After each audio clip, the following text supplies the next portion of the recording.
Good morning everyone. आप सभी का बहुत बहुत स्वागत है आपके अपने चैनल स्मार्ट स्टडी क्लासेस पर। और मैं आपकी बायोलॉजी एजुकेटर वर्षा सिंह आप सभी का तहे दिल से बहुत स्वागत करती हूं और उम्मीद करती हूं कि आप सभी बहुत अच्छे होंगे। जो हमारे यूट्यूब वाले बच्चे हैं वो और बच्चों के साथ में शेयर कर दें, और जिन्होंने भी अभी तक लाइक नहीं किया है सबसे पहले आते ही लाइक कर दिया करो, और जिन्होंने नहीं किया है वो कर दें, ठीक है। और जिन्होंने कर दिया है उनके लिए बहुत बहुत धन्यवाद। अब बिल्कुल भी टाइम वेस्ट ना करते हुए हम स्टार्ट करेंगे। देखो, मैं एक हल्का सा ओवरव्यू दे रही हूँ आपको। पहले पुष्पीय पादपों में लैंगिक जनन। अगर हम पुष्प के स्ट्रक्चर की बात करें, पुष्प की संरचना की बात करें, तो उसमें हमें मेल पार्ट और फीमेल पार्ट, दो पार्ट देखने को मिलते हैं। कौन कौन से? मेल पार्ट और फीमेल पार्ट। अगर हम फीमेल पार्ट की बात करें तो हमें क्या मिलता है? वर्तिका, वर्तिकाग्र और अंडाशय। ये हम फूल का स्ट्रक्चर बता रहे हैं, ठीक है। और वहीं अगर हम मेल की बात करें तो हमको मिलेगा परागकोश, परागकण और पुंकेसर। ये हो जाता है पुष्प की संरचना। और फिर दलपुंज, बाह्य दलपुंज, बीजांड यानी कि ओव्यूल, ये रहता है पूरा स्ट्रक्चर। इसमें आप मेल फीमेल पार्ट याद रखोगे, दलपुंज, बाह्य दलपुंज और बीजांड रहता है, वृंत रहता है, ठीक है। सोनम यादव, धन्यवाद सोनम। सचिन कुमार, शुक्रिया। अंकित गुप्ता, चलो। काजल यादव, चले, ठीक है। तो ये हो गया, एक हल्का सा ओवरव्यू दे दिया है मैंने। देखो, अगर मैं ऐसे करने चलूं तो बहुत बड़ा हो जाएगा, फिर इस संरचना नहीं बनाऊंगी मैं पुष्प का, उसके पार्ट बना दे रही हूं, ठीक है। फटाफट से हम आपको बताते हैं। पुष्प के भाग, ठीक है। मेनली पुष्प के कौन कौन से भाग होते हैं? पहला पुमंग, पुमंग, जायांग, दलपुंज, फोर्थ बाह्य दलपुंज,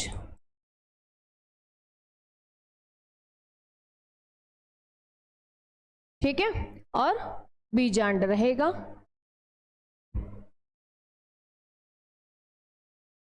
ठीक है। और हमारा फिफ्थ क्या रहेगा? बीजांड, जिसको हम ओव्यूल बोलते हैं, ठीक है। ये हो गए पुष्प के भाग, पुमंग, जायांग, दलपुंज, बाह्य दलपुंज और बीजांड। अब हम इसमें से मेल और फीमेल की बात करें तो पुमंग जो है हमारा मेल पार्ट है और जायांग जो है फीमेल पार्ट है। देखें, इसी में ही देख लेते हैं। पुमंग जो है ये कैसा है? ये मेल पार्ट है। कैसा है ये मेल पार्ट है, यानी कि नर भाग है। आज क्या हो रहा है, मैं लिख कुछ रही हूं और आ कुछ रहा है। नर भाग है ये, ठीक है। अब नर भाग है, इसमें क्या क्या आता है? इसमें आएगा आपका परागकोश और परागकण और पुंकेसर, और पुंकेसर आएगा, ठीक है। ये आएगा नर भाग में। और अगर वही यहां बात करें तो ये कैसा है? मादा भाग है। कैसा है? मादा भाग। इसकी बात करें तो इसमें क्या आता है? वर्तिकाग्र, वर्तिका, वर्तिका और अंडाशय, ठीक है। ये हो गए हमारे जो पुष्प के भाग हैं। पुष्प की जो संरचना है वो उसमें बता दिया, नर भाग कौन से हैं और मादा भाग कौन कौन से हैं। दलपुंज, बाह्य दलपुंज और बीजांड भी इसके पार्ट रहते हैं, ठीक है। चलो आगे बढ़े।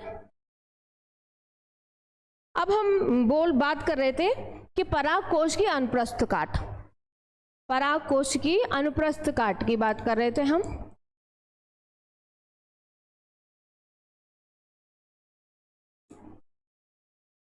परागकोश की अनुप्रस्थ काट। अब आपको सभी को अभी ये तो पता चल गया कि जो परागकोश है कैसा भाग है? नर भाग है, अभी हमने जस्ट बताया।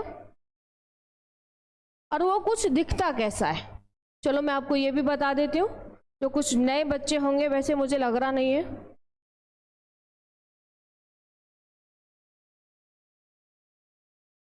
परागकोश का स्ट्रक्चर जो है वो कुछ ऐसा रहता है, ठीक है।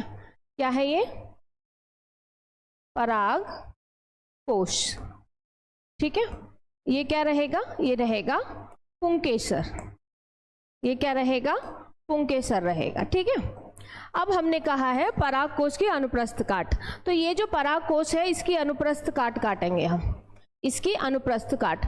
अगर हम इसकी अनुप्रस्थ काट काटते हैं तो ये हमको कैसा नजर आता है, हमें वो देखना है, ठीक है।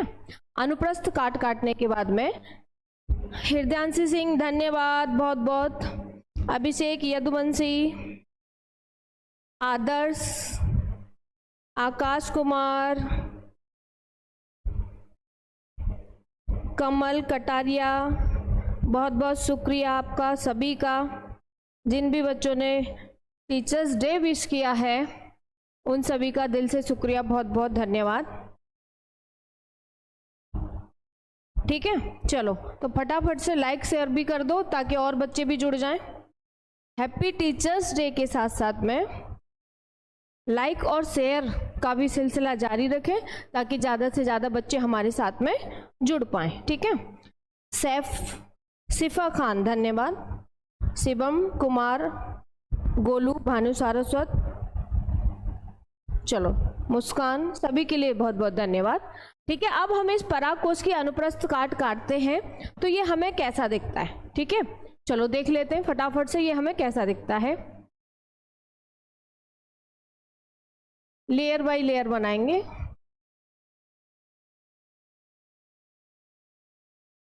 डायग्राम की आप लोग प्रैक्टिस करिए सभी बच्चे।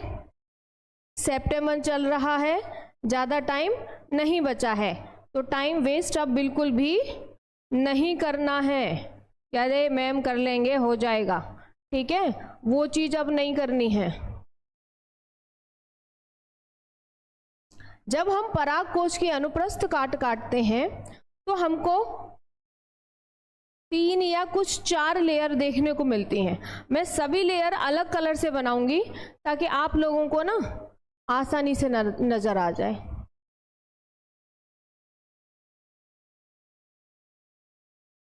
थोड़ा जल्दी भी बनाने की कोशिश करेंगे। ये हो गई हमारी 3 लेयर। चलिए जी, 3 लेयर हो गई हमारी। अब इसके बाद में ही हमको कुछ और लेयर मिलेंगी।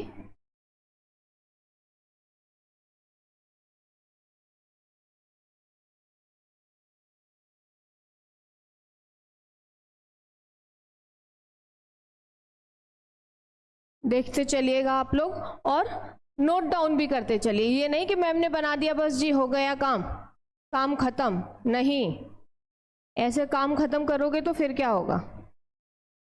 लीजिए हमारा डायग्राम हो जाता है कंप्लीट, ठीक है, डायग्राम हो गया हमारा कंप्लीट।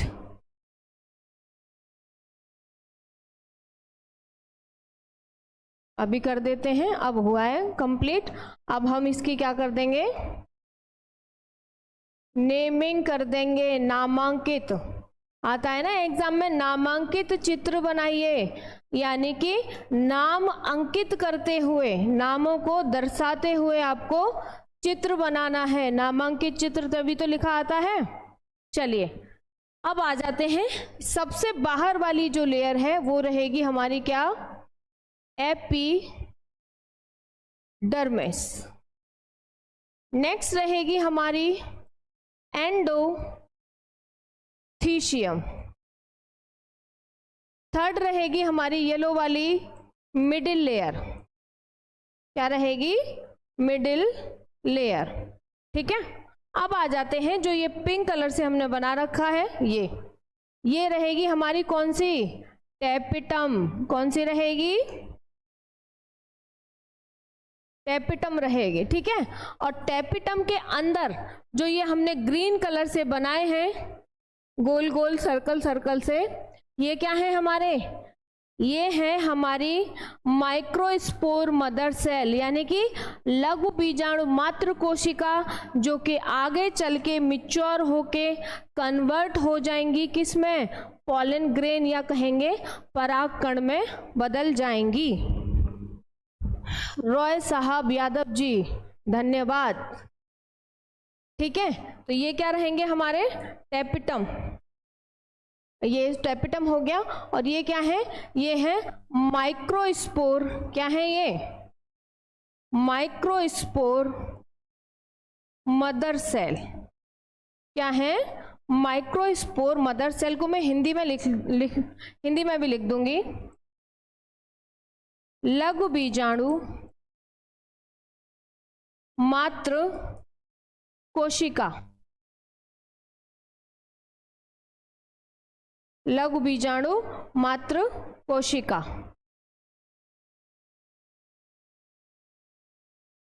ठीक है, तो ये रहा हमारा पराग कोश की अनुप्रस्थ काट का डायग्राम, पूरा मैंने आपको बता दिया है। यहां से क्वेश्चन पूछ लेता है कि पराग कोश की सबसे भीतरी परत को क्या कहते हैं। तो देखो सबसे भीतरी वाली परत कौन सी है, टेपिटम है। अगर बाहरी परत पूछे तो एपिडर्मिस होगी। ठीक है, अगर बाहरी परत पूछे तो कौन सी होगी, एपिडर्मिस होगी। अगर भीतरी परत पूछे तो टेपिटम। टेपिटम का कार्य, टेपिटम जो है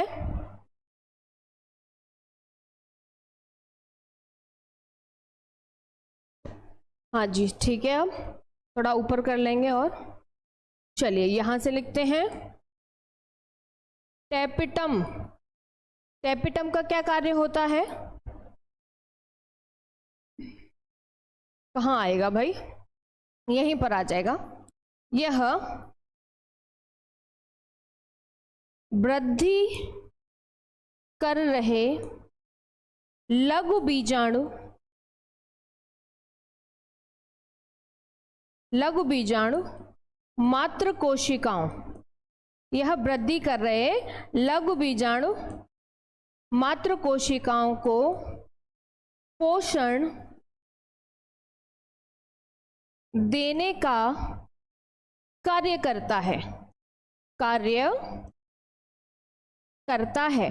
ये भी एक नंबर में पूछ लिया जाता है कि जो टेपिटम है उसका क्या काम होता है। तो आपको पता होना चाहिए कि जो लघु बीजाणु मात्र कोशिका जो वृद्धि कर रहे होंगे, हमने लिखा है ना, यह वृद्धि कर रहे लघु बीजाणु मात्र कोशिकाओं को पोषण देने का कार्य करता है।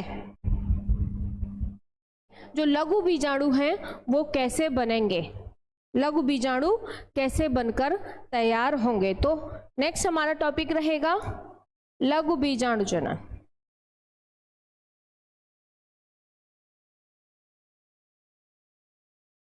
यानी कि जो लघु बीजाणु हैं उनका जनन कैसे होगा। ठीक है, लघु बीजाणु जनन या कि इंग्लिश में कहते हैं हम माइक्रोस्पोरोजेनेसिस। ठीक है, चलिए अब हम लघु बीजाणु जनन देखते हैं। अब लघु बीजाणु जनन जो है वो स्टार्ट होता है हमारा लघु बीजाणु मात्र कोशिका से। किससे स्टार्ट होता है हमारा, वो स्टार्ट होता है हमारा लघु बीजाणु मात्र कोशिका। अब देखो बहुत सारे बच्चे ये भी पूछ लेते हैं मुझसे कि मैम ये लघु बीजाणु मात्र कोशिका आखिर है कहाँ। तो हमने अभी आपको क्या बताया था, पराग कण की अनुप्रस्थ काट। ठीक है, उस डायग्राम को हम कुछ ऐसे भी बना सकते हैं, उस वाले डायग्राम को हम कुछ ऐसे भी ड्रॉ कर सकते हैं। ठीक है, ऐसे भी हम उसे ड्रॉ कर लेंगे। ये मैं आप लोगों की नॉलेज के लिए बता रही हूँ, क्योंकि बहुत बच्चे बाद में ये पूछते हैं कि मैम ये जो लघु बीजाणु मात्र कोशिका आई हैं ये कहाँ से आई। ठीक है, वो ऐसे पूछते हैं, फिर बीच में डिस्टर्ब होता है। ठीक है, जबकि ये कॉमन सेंस वाली बात है कि कहाँ ना चाहिए। चलिए फिर भी कोई बात नहीं, हम बता देते हैं। थोड़ा सा टेढ़ा हो गया डायग्राम, सब चलेगा। अब ये जो हमने 3 लेयर बनाई हैं ये तो आपको पता ही है, वही है सारी की सारी। कौन सी, एपिडर्मिस, सेम रहेंगी एपिडर्मिस, एंडोथीशियम, एंडोथीशियम और मिडिल लेयर। ठीक है, और मिडिल लेयर रहेगी। चलिए,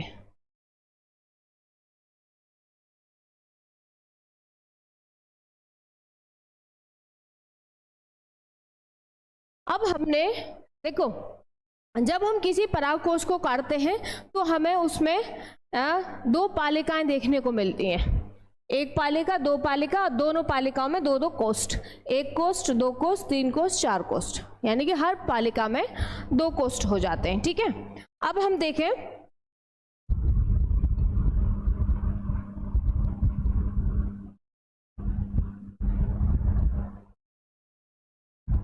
अरे छोड़िए भाई,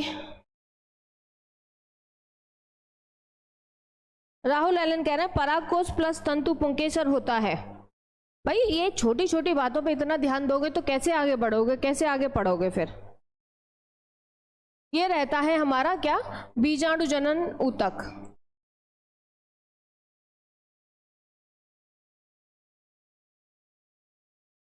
इसके अंदर ध्यान देंगे भाई, ये देख लो, मैं आप लोगों को समझाने के लिए बता रही हूं, इसके अंदर होती हैं क्या, लघु बीजाणु मात्र कोशिका, मात्र कोशिका। यहां ध्यान दीजिए, तंतु और उसको छोड़ दीजिए, उसमें एक लाइन में कुछ नहीं हो रहा है।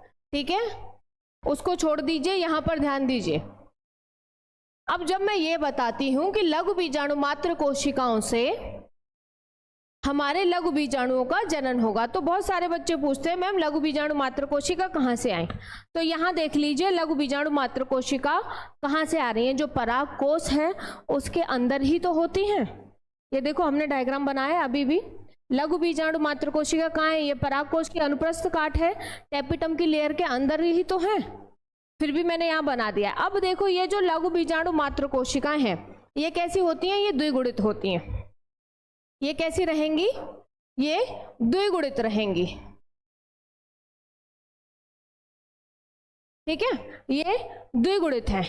अब जो लघु बीजाणु मात्र कोशिका जो कि द्विगुणित हैं, अब इनमें होगा क्या, एक सेकेंड, अब इनमें होगा अर्धसूत्री प्रथम विभाजन। इनमें क्या होगा, अर्धसूत्री प्रथम विभाजन इनमें होगा। लीजिए भाई, कर देते हैं, क्या हो रहा है यहां पर, अर्धसूत्री प्रथम। ठीक है, अर्धसूत्री प्रथम विभाजन हुआ तो ये जो द्विगुणित कोशिकाएं हैं ये अगुणित कोशिकाओं में बदल जाएंगी, यानी कि 2n है तो ये हो जाएंगी सिंगल सिंगल n। ये क्या हो गई, अगुणित कोशिका हो गई है। ये क्या हो गई, अगुणित कोशिका दोनों। ठीक है, ये हो गई अगुणित कोशिका, यानी कि लघु बीजाणु मात्र कोशिका जो द्विगुणित थी उनमें हुआ अर्धसूत्री प्रथम विभाजन, वो अगुणित कोशिकाओं में बदल गई। ठीक है, अब ये जो अगुणित कोशिकाएं हैं, अब इनमें फिर से होगा क्या, इनमें फिर से देखो दोनों हैं, दोनों में से मैं दोनों में ले लो या यहां पर बीच में बना दे रही हूं। अब फिर से इनमें क्या होगा, फिर से होगा अर्धसूत्रीय द्वितीय विभाजन। कौन सा विभाजन हो रहा है अब होगा यहां पर अर्धसूत्री द्वितीय विभाजन। ठीक है, अब यहां अगुणित कोशिकाओं में होगा अर्धसूत्री द्वितीय विभाजन, और अर्धसूत्री द्वितीय विभाजन जैसे ही होगा ये कन्वर्ट हो जाएंगी लघु बीजाणु में। किसमें कन्वर्ट हो जाएंगी, ये कन्वर्ट हो जाती हैं यहां से लघु बीजाणुओं में, 1 2 3 4। ठीक है, किसमें कन्वर्ट हो गई, ये कन्वर्ट हो गई लघु बीजाणु में, क्योंकि देखो क्या है, अर्धसूत्री द्वितीय हुआ तो फिर से अर्धसूत्री हो रहा है तो ये और डिवाइड हो जाएंगे, डिवाइड होके किसमें बन जाएंगी, ये लघु बीजाणु में। क्या बन गया, ये बन गई हमारी लघु बीजाणु, लघु बीजाणु। ठीक है, ये हमारे लघु बीजाणु बनकर तैयार हो गए। अब ये जो लघु बीजाणु हैं ये करेंगे वृद्धि। ठीक है, ये जो लघु बीजाणु हैं ये क्या करेंगे, लघु बीजाणु करेंगे वृद्धि, और ये वृद्धि करेंगे, मैंने क्या लिखा था यहाँ पर, लघु बीजाणु मात्र कोशिका, यह वृद्धि कर रहे लघु बीजाणु मात्र कोशिका को पोषण देने का कार्य करती है। कौन, टैपिटम। तो जो लघु बीजाणु मात्र कोशिका यहाँ पर ये क्या करेंगे, ये इनमें होगी क्या, इनमें होगी वृद्धि। जब इनमें वृद्धि होगी तो वृद्धि होने के बाद में ये किस में कन्वर्ट हो जाएंगे, क्या बन जाएंगे भाई, ये चारों के चारों, ये चारों के चारों बन जाएंगे यहाँ पर परागकण। क्या बन जाएंगे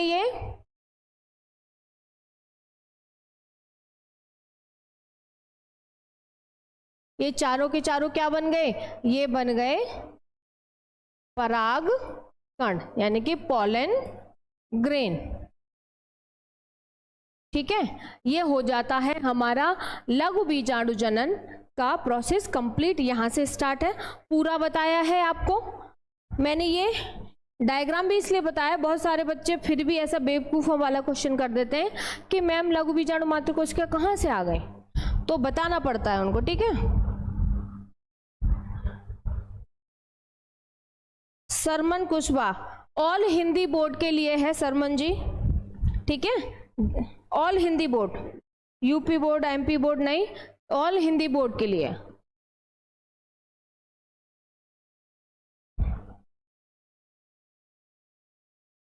क्लियर यहां तक, जल्दी बताएं फिर हम आगे बढ़ेंगे।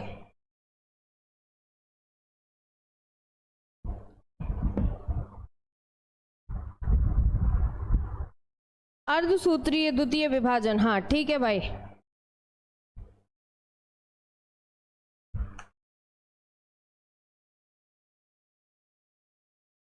ये आपका हो गया है क्लियर। नेक्स्ट टॉपिक रहेगा हमारा, देखो पॉलिनेशन, परागण तो बताने की जरूरत नहीं है, परागण मैं ऐसे ओरल आपको बता दे रही हूँ कि जब किसी पुष्प के परागकण उसी पुष्प के वर्तिकाग्र पर जाके पहुंचते हैं तो उसको हम पॉलिनेशन या परागकण कहते हैं। अब परागण कहते हैं। परागण भी दो प्रकार का होता है, स्वपरागण और परपरागण। ठीक है, यानी कि सेल्फ पॉलिनेशन और क्रॉस पॉलिनेशन, ये बेसिक से टॉपिक है तो मुझे लगता नहीं है बताने की जरूरत नहीं, फिर भी एक बार आपको मैं ओवरव्यू दे दे रही हूँ। सेल्फ पॉलिनेशन यानी कि उसी पुष्प के उसी पौधे के पुष्प के परागकण उसी पुष्प के वर्तिकाग्र या अन्य किसी वर्तिकाग्र पर चले जाते हैं तो वो स्वपरागण रहता है। लेकिन अगर किसी अन्य पुष्प के परागकण पे चले जाते, अगर किसी अन्य पुष्प के वर्तिकाग्र पर परागकण चले जाते हैं तो उसे हम परपरागण या सेल्फ पॉलिनेशन कहते हैं। यानी कि सेल्फ पॉलिनेशन नहीं, क्रॉस पॉलिनेशन, यानी कि अगर एक ही पुष्प में आपस में परागण हो मेल फीमेल में तो स्वपरागण, अगर किसी अन्य पौधे के पुष्प पे हो तो वो परपरागण रहता है। ठीक है,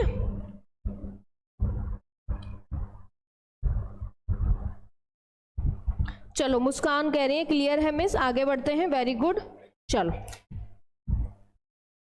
नेक्स्ट टॉपिक रहेगा हमारा दोहरा निषेचन।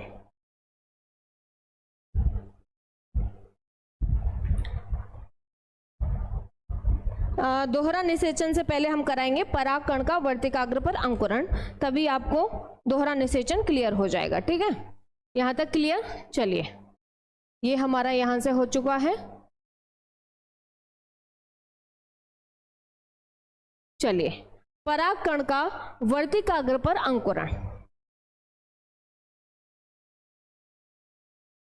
क्वेश्चन आता है ये, परागकण का वर्तिकाग्र पर अंकुरण। भाई मुझे अभी अभी याद आया, शायद मैंने पीछे पराग वर्तिकाग्र लिखा है तो मैंने र का पे उड़ा दिया है, अभी याद आ गया। कोई नहीं, वो हो जाता है जल्दबाजी में। चलिए अब हम देखने जा रहे हैं कि कैसे परागकण जो हैं वो वर्तिकाग्र पर जाकर अंकुरित होते हैं। बहुत सारे बच्चों को ये ही नहीं पता है कि 2 मेल गैमेट का फॉर्मेशन यहाँ पर होता है। तो अब आपको क्लियर हो जाएगा। मैं डायग्राम बना दे रही हूँ, आपको समझ में आ जाएगा डायग्राम से एकदम से। ठीक है, ज़्यादा थ्योरी नहीं लिखूंगी, आपको डायग्राम क्लियर हो गया, आपको समझ में आ जाएगा।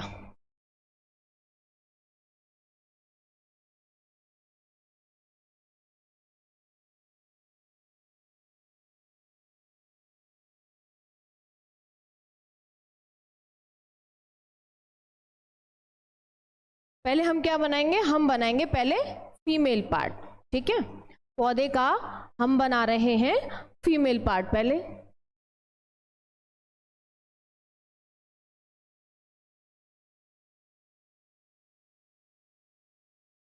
यानी कि वर्तिका, वर्तिकाग्र और अंडा से बनके यहाँ पर तैयार हो जाएगा। ठीक है, ये हो गया फीमेल पार्ट, वर्तिका, वर्तिकाग्र और अंडा से। अब हम क्या कह रहे हैं कि इसमें होगा अब क्या, पहले रुक जाइए, एक और लेयर बनेगी हमारी यहाँ पर।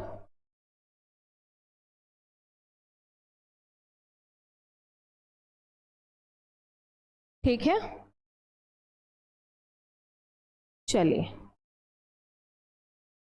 एक और लेयर। अब हम इसके अंदर पहले ड्रॉ कर दे रहे हैं, तब हम कराएंगे अंकुरण।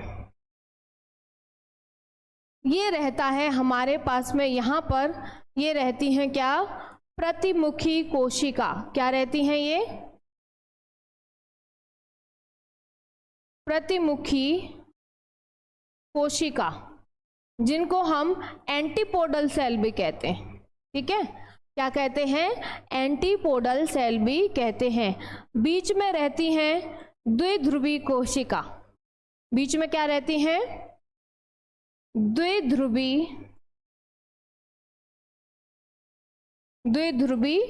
कोशिका। ठीक है, चलिए जी, यहां तक क्लियर हो गया, बहुत अच्छी बात है।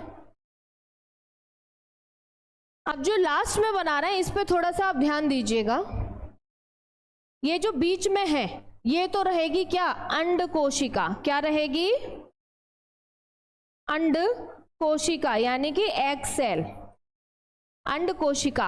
अब ये जो अंड कोशिका के पास में, कहां पर, अंड कोशिका के पास में, कलर ये ले लेते हैं, अंड कोशिका के साइड में 2 और रहेंगी, पिंक कलर से जो मैंने बनाया है उनको हम कहेंगे सहायक कोशिका। इधर लिख देती हूं, ये जो दोनों पिंक कलर से हैं ये है सहायक कोशिका,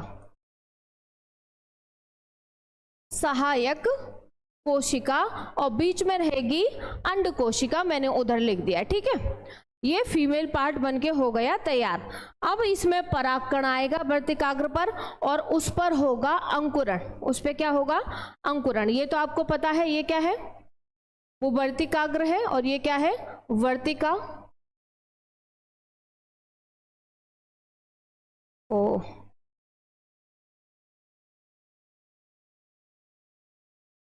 वर्तिका, और ये क्या है हमारा, वर्तिकाग्र। ठीक है, वर्तिकाग्र। अब हम कह रहे हैं कि परागकण आएगा और इस वर्तिकाग्र पर उसका होगा क्या, अंकुरण होगा। ठीक है, उसका अंकुरण होगा। चलिए अब देखो परागकण कहां से आएंगे, वर्तिकाग्र से आएंगे। कहां से आएंगे, वर्तिकाग्र से आएंगे। चलिए तो हम 2 परागकण ले लेते हैं।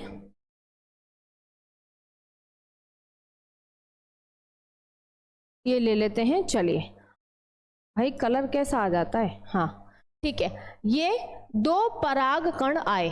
ठीक है, 2 3 जितने भी आए, हमने यहाँ 2 ले लिए। ठीक है, 2 परागकण की यहाँ पर एंट्री हुई। अब ये परागकण होगा क्या कि जो वर्तिकाग्र है, जो क्या है, वर्तिकाग्र है, जो कि फीमेल पार्ट है, वहां पर एक थोड़ा सा चिकना पदार्थ रहता है। तो ये परागकण क्या होते हैं, जैसे ही वर्तिकाग्र पर आते हैं तो वो जो इसके अंदर एक तरल पदार्थ रहता है उसको ये अवशोषित कर लेते हैं। ये परागकण वर्तिकाग्र पर जो एक तरल पदार्थ रहता है उसको अवशोषित कर लेते हैं, यानी कि सोख लेते हैं, और सोखने के बाद में ये फूल जाते हैं, और फूलने के बाद में फिर ये अपना क्या कर देंगे, अंकुरण यहाँ पर शुरू कर देंगे। अब कोई वैसे ही देखो कि कोई आप बीज को पानी में डुबो के रखो तो भीगने के बाद में वो फूल जाएगा, ठीक है, गुस्से से नहीं, वो वैसे ही फूल जाएगा और फिर उसमें धीरे धीरे अंकुरण जो है वो शुरू हो जाएगा। तो वैसे ही यहाँ पर भी क्या होगा, एक सेकेंड रुकिएगा आप लोग बस, ठीक है। हाँ, अब ये जो परागकण है इनमें अंकुरण शुरू होगा, ठीक है, इनमें क्या होगा, कहाँ से कलर आ जाता है, इनमें शुरू होगा अंकुरण, ठीक है, ये लीजिए, अब इसमें अंकुरण शुरू हुआ।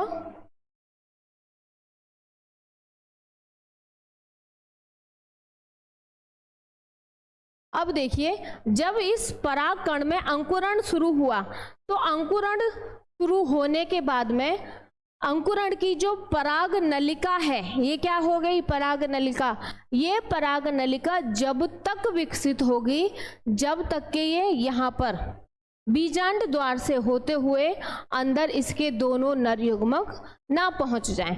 अब देखो, जब पराग नलिका विकसित होगी, पराग नलिका विकसित हो रही है, भाई डायग्राम पड़ गया थोड़ा सा छोटा, तो हम ये बाहर वाली लेयर को देंगे थोड़ी देर के लिए मिटा, ठीक है। चलिए जी, अब क्या होगा कि ये पराग नलिका विकसित जब तक होगी तब तक होती चली जाएगी, जब तक कि इसमें क्या होगा, इस पराग नलिका के अंदर दो नर युग्मकों का निर्माण होगा। क्या होगा, दो नर युग्मकों का इसके अंदर निर्माण होगा, और वो दो नर युग्मक इस पराग नलिका से होते हुए बीजांड द्वार से होते हुए कहाँ आ जाएंगे, वो आ जाएंगे यहाँ पर अंड कोशिका के पास में, ठीक है, कहाँ आ जाएंगे, अंड कोशिका के पास में ये पहुंच जाएंगे, ठीक है। अब ठीक है डायग्राम, हाँ अब ठीक है, थोड़ा सा टेढ़ा मेढ़ा हो गया है, कोई बात नहीं, बिंगो टेढ़ा मेढ़ा तो खाया होगा आपने, टेढ़ा है मगर मेरा है, हाँ कोई बात नहीं, टेढ़ा मेढ़ा हो गया, हमारा ही डायग्राम है, ठीक है ना। चलो, अब ये जो पराग नलिका तब तक विकसित होगी जब तक कि यह बीजांड द्वार से होते हुए दोनों नर युग्मकों को, अब इसमें क्या हुआ, इसमें हुआ भाई दो नर युग्मकों का निर्माण, लीजिए ये लिख दिया हमने, ये क्या है, पराग नलिका है,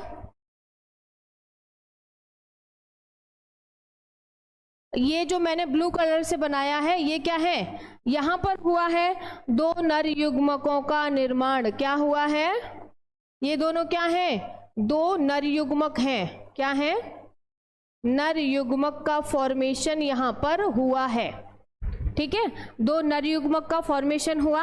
अब ये जो दोनों नर युग्मक हैं, जब पराग नलिका अंकुरित होती है तो उसमें दो मेल गैमेट का फॉर्मेशन होता है, जब ये दोनों मेल गैमेट का फॉर्मेशन हुआ तो ये दो नर युग्मक पराग नलिका से होते हुए, भाई पराग नलिका विकसित हो गई, उससे होते हुए ये बीजांड द्वार की तरफ होते हुए अंदर प्रवेश कर जाएंगे, ठीक है, अंदर प्रवेश कर जाएंगे।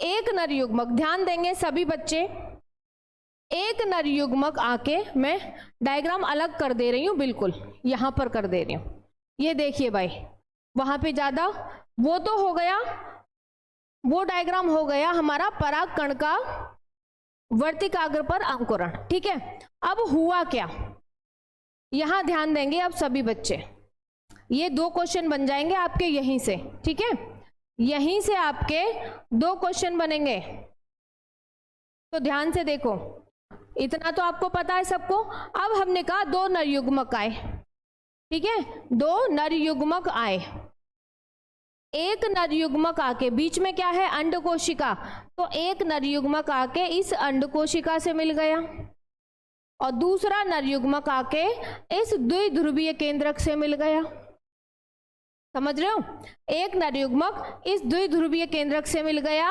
और एक नर युग्मक मिल गया हमारा अंड कोशिका से, एक नर युग्मक किससे मिल गया? अंड कोशिका से मिल गया। अब ये जो अंड कोशिका से मिला है ये तो क्या बनेगा बताओ? ये क्या बनेगा? भ्रूण कोश बनेगा। क्या बनेगा? भ्रूण कोश बनेगा। और जो द्विध्रुवीय केंद्रक से आके मिला है वो बनेगा भ्रूण पोष, जो कि त्रिगुणित है, जो कि क्या है? त्रिगुणित है, यानी कि 3n है, त्रिगुणित। यहां से क्वेश्चन भी पूछा जाता है कि दोहरा निषेचन किसे कहते हैं।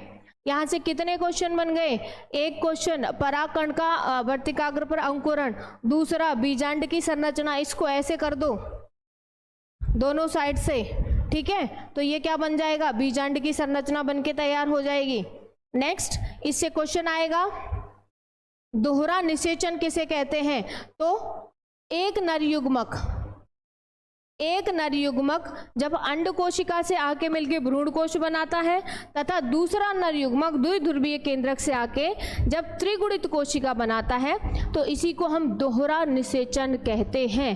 3 क्वेश्चन यहां से आपके बन गए हैं, ठीक है, 3 क्वेश्चन यहां से बन गए हैं। इसमें से एक नर युग्मक अंड कोशिका से आके संलयित होता है तथा दूसरा नर युग्मक द्विध्रुवीय केंद्रक से आके संलयित होता है, यानी कि दोनों नर युग्मक आके यहाँ पर संलयित हो रहे हैं, इसीलिए हम इसको क्या कहते हैं? दोहरा निषेचन कहते हैं। क्लियर है? इसी में मैंने आपको दोहरा निषेचन वाला भी डायग्राम बता दिया है, ठीक है। ये वाली कोशिका कैसी रहेगी? अंड कोशिका से जो मिलके, देखो ये तो हो गई त्रिगुणित, ये कैसी हो गई? त्रिगुणित हो गई, यानी कि 3n। और ये जो अंड कोशिका से जाके मिली ये कैसी हुई? द्विगुणित हुई, द्विगुणित यानी कि 2n हो गई ये, ठीक है। ये कैसी हो गई? 2n हो गई, वो त्रिगुणित हो गई भ्रूणपोष वाली। क्लियर यहां तक? यहां से आपके 3 क्वेश्चन हो गए, दोहरा निषेचन, बीजांड और परागकण का वर्तिकाग्र पर अंकुरण। बस समझने को आपको ध्यान देना है कि भाई मैम जो समझा रही हैं थोड़ा सा उस पर फोकस करके पढ़े। बाकी हेलो सिस कैसी हो, हेलो ब्रो कैसे हो, इस चीज में टाइम वेस्ट करोगे तो सब ऊपर से निकल जाएगा एरोप्लेन की तरह, आपको पता भी नहीं चलेगा।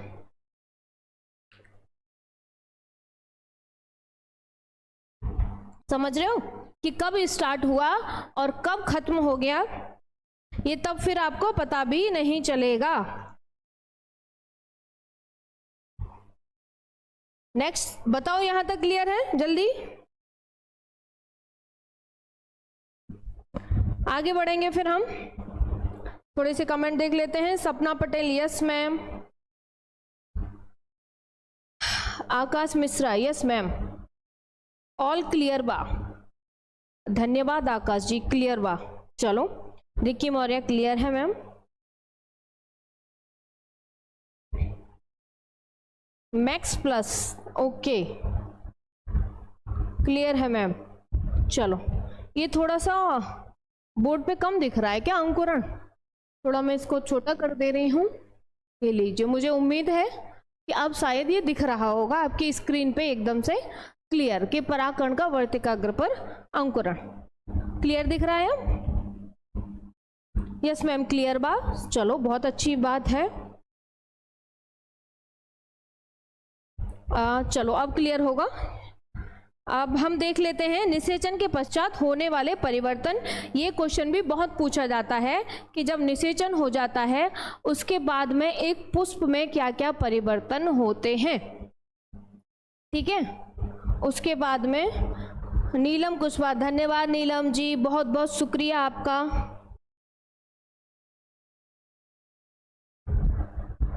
चलो तो निषेचन के पश्चात होने वाले परिवर्तन कौन कौन से रहेंगे?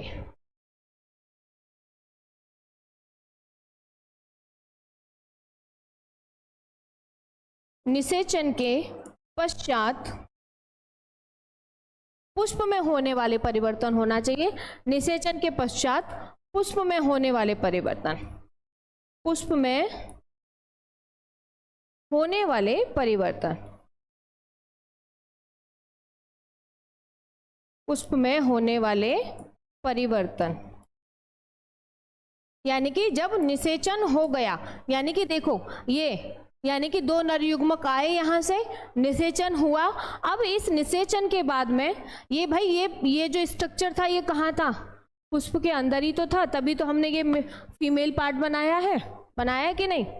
तो जब निषेचन हो गया, दोनों नर युग्मक आकर यहाँ पर निषेचित हो गए, तो उसके बाद में एक पुष्प में क्या क्या परिवर्तन आएंगे, ये क्वेश्चन आपके एग्जाम में पूछा जाता है। ठीक है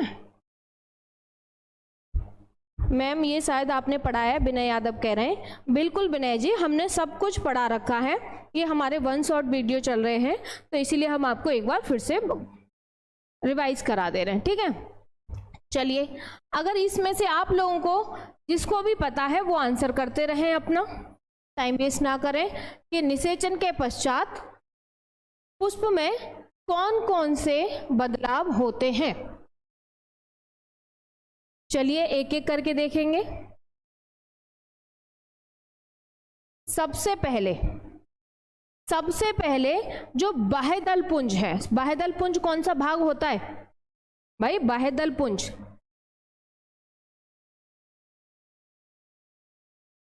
लो, अब आपका ये भी नहीं रहेगा कि मैम आपने तो हमें डायग्राम बना के बताया ही नहीं था। लीजिए भाई, आपका डायग्राम भी बन गया। बहुत सुंदर नहीं बना, पर हमें सुंदर से कोई लेना देना नहीं है, हमें अपना काम कंप्लीट करना है। आ जाइए भाई, आ जाइए। चलिए ठीक है, हमें सुंदर से कोई लेना देना नहीं है, हमारा डायग्राम कंप्लीट होना चाहिए बस। अब हम यहां पर बना देंगे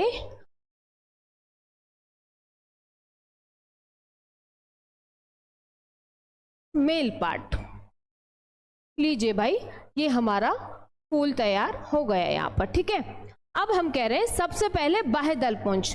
तो बाह्यदल पुंज क्या थे, ये जो किसी भी फूल की अगर आप पत्तियां देखोगे तो वो रहती हैं बाह्यदल पुंज। क्या रहती हैं वो, बाह्यदल पुंज। इनका क्या काम होता है, ये कीड़े मकोड़ों को या भंवरों को अपनी तरफ आकर्षित करती हैं, अपने रंग की वजह से या अपनी खुशबू की वजह से अपनी ओर आकर्षित करती हैं, ताकि वो आए और अगर सेल्फ पॉलिनेशन नहीं हो पा रहा तो उनके द्वारा पॉलिनेशन हो। ठीक है, तो इनका काम होता है सिर्फ और सिर्फ आकर्षण का, कि कीट पतंगों को अपनी ओर आकर्षित करना। ठीक है, अपने कलर से, अपनी खुशबू से अपनी तरफ आकर्षित करना, और कीट पतंगे जो हैं वो आकर्षित हो भी जाते हैं। ठीक है, चलो हाँ, आप देखो जो बाह्यदल पुंज है ये हमने लिखा है, तो सबसे पहले हम क्या देखेंगे, सबसे पहले हम बाह्यदल पुंज ही देखेंगे। सबसे पहले देख रहे हैं हम बाह्यदल पुंज। बाह्यदल पुंज यानी कि जब निषेचन हो गया तो ये जो पुष्प में बाह्यदल पुंज होंगे, इनका क्या होगा, ये भाई मुरझाकर गिर जाएंगे। ये क्या होंगे, मुरझाकर गिर जाएंगे, इनका और आगे कोई काम नहीं है। यानी कि बस इन्होंने कीट पतंगों को अपनी ओर आकर्षित किया, अगर उनकी वजह से पॉलिनेशन हुआ है तो अच्छी बात है, नहीं हुआ तो भी अच्छी बात है, और इनका काम इतना ही है कि कीट पतंगों को अपनी ओर आकर्षित करना, बाह्यदल पुंज। ठीक है, अब हम दल पुंज की बात करें। अरे भाई मैंने उल्टा बना दिया, यहां हमारे रहते हैं, ये रहेंगे हमारे दलपुंज और ऊपर रहेंगे हमारे बाह्यदल पुंज। ठीक है, मैंने उल्टा लिख दिया क्या, तो ऐसे कर दे रहे हैं, इसको हम ऐसे कर देते हैं। ठीक है, इसको हम ऐसे कर देते हैं। अब आ जाते हैं दलपुंज पे। दलपुंज ये भी क्या होंगे, देखो जो किसी भी फूल में आप बाहर की साइड देखोगे तो वो बाह्यदल पुंज, और अंदर रहेंगे वो दलपुंज। मैंने उल्टा अपोजिट बोल दिया था। ठीक है, अपोजिट मैंने बोल दिया था, कोई बात नहीं। अब इसमें दलपुंज क्या होंगे भाई, दलपुंज का भी बाकी इनका भी कोई काम नहीं है, ये भी प्राय क्या होंगे, यह भी प्राय गिर जाएंगे, मुरझाकर गिर जाएंगे, गिर जाएंगे। ठीक है, ये भी बाद में क्या होंगे, गिर जाएंगे, इनका भी यहां पर काम खत्म हो जाता है। अब आते हैं हम पुमंग पे। पुमंग क्या है, मेल पार्ट है, यानी कि ये जो दिख रहा है ये पराग कोश, इसके अंदर परागकण और ये पुंकेसर, तो इसको पूरे को मिला के हम पुमंग कह देते हैं, जो कि मेल पार्ट होता है। परागकोश, उसके अंदर परागकण और ये जो स्टिक जैसा दिख रहा है, छड़ी जैसा, वो पुंकेसर, इस सबको मिला के हम पुमंग कह देते हैं। अब इसका क्या होगा भाई, परागकोश से परागकण निकले, वर्तिकाग्र पर पहुंचे, उन्होंने भी अपना काम कर दिया, तो पुमंग का भी क्या होगा, इसका पूरा जो ये पुमंग है, मेल पार्ट है, इसका भी क्या होगा भाई, इसने अपना काम खत्म कर दिया, परागकण अपने भेज दिए, तो ये भी क्या होगा, बाद में गिर जाएंगे या झड़ जाएंगे। बहुत इजी है, पर ये भी फिर भी इजी है, फिर भी बच्चे नहीं करके आ पाते हैं कि भाई हमें तो पता नहीं है कौन कौन से परिवर्तन होंगे उसमें, हमें तो पता नहीं है कौन कौन से परिवर्तन होंगे, तो उस बच्चे उसे छोड़ के आ जाते हैं, जबकि कितना इजी है, सारे के सारे क्या हो रहे हैं, यहाँ पर मुरझाकर गिर रहे हैं। आप लोगों के कमेंट रुक गए हैं क्या? ठीक है, अब वर्तिकाग्र मैंने बता दिया। अगर वर्तिकाग्र की बात करें, ये जो ऊपर वाला पोर्शन है वर्तिकाग्र, अगर इसकी बात करें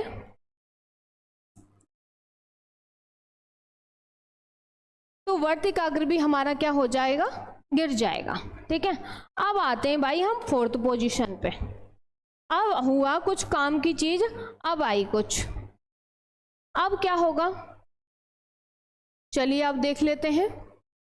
अब बचा इसमें अंड कोशिका या अंडाशय, अंडाशय या अंड कोशिका बचा, तो मैं अलग कलर से लिखूंगी, अंडाशय। अंडाशय का क्या होगा, अंडाशय जो है वो निषेचन के पश्चात हमेशा फल में, हमेशा अंडाशय फल में परिवर्तित हो जाता है, परिवर्तित हो जाता है, परिवर्तित हो जाएगा, हो जाएगा, ऐसे लिख लेंगे, अंडाशय फल में परिवर्तित हो जाएगा, या स्पेस ज्यादा ले रहा है ये परिवर्तित लिखना, तो हम लिख लेंगे अंडाशय जो है हमारा फल में बदल जाएगा, फल में बदल जाएगा। ठीक है, वहीं अगर हम बीजांड की बात करें तो 6 पॉइंट हम लिखेंगे बीजांड। बीजांड की बात करें हम, बीजांड, बीजांड किस में बदल जाएगा, बीजांड हमेशा बीज में बदल जाएगा, बीज में बदल जाएगा। ठीक है, बीजांड हमेशा बीज में बदल जाएगा। ये हो गया हमारा निषेचन पश्चात होने वाली घटनाएं, यानी कि निषेचन के बाद में होने वाली घटनाएं। क्लियर है यहां तक? चलो, असंग जनता, एक दो पॉइंट और देख ले रहे हैं, ये भी आपके एग्जाम में आते हैं हमेशा।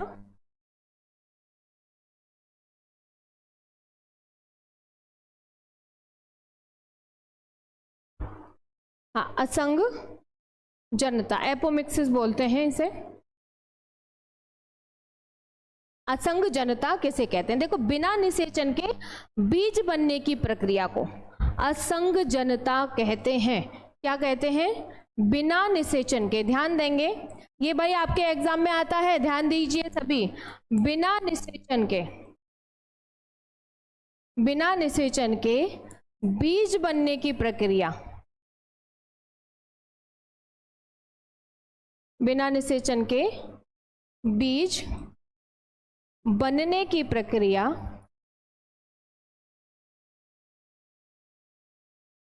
क्या कहलाती है? असंगजनता कहलाती है।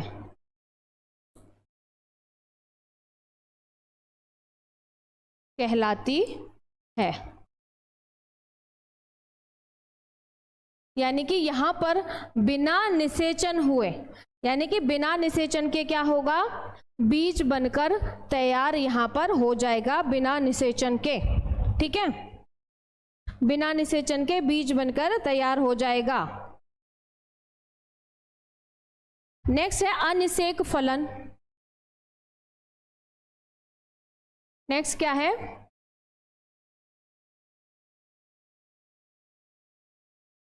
अनिषेक फलन। अनिषेक फलन किसे कहते हैं भाई? अनिषेक फलन में क्या होगा कि अंडाशय के बिना निषेचन के ही फल का निर्माण होना। अंडाशय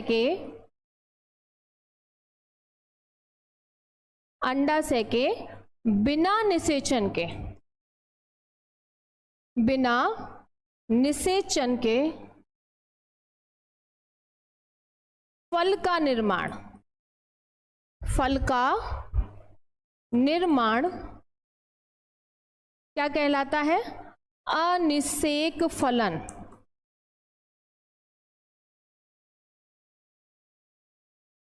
अनिषेक फलन कहलाता है। ठीक है, और वैसे ही रहता है अनिषेक जनन। वैसे ही एक टॉपिक क्या रहता है? अनिषेक जनन रहता है। भाई एक दो टॉपिक और हैं, उन्हें भी देख लीजिए, फिर खत्म करते हैं।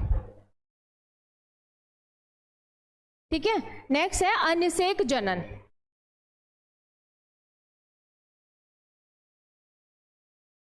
अनिषेक जनन। अनिषेक जनन में क्या होगा भाई?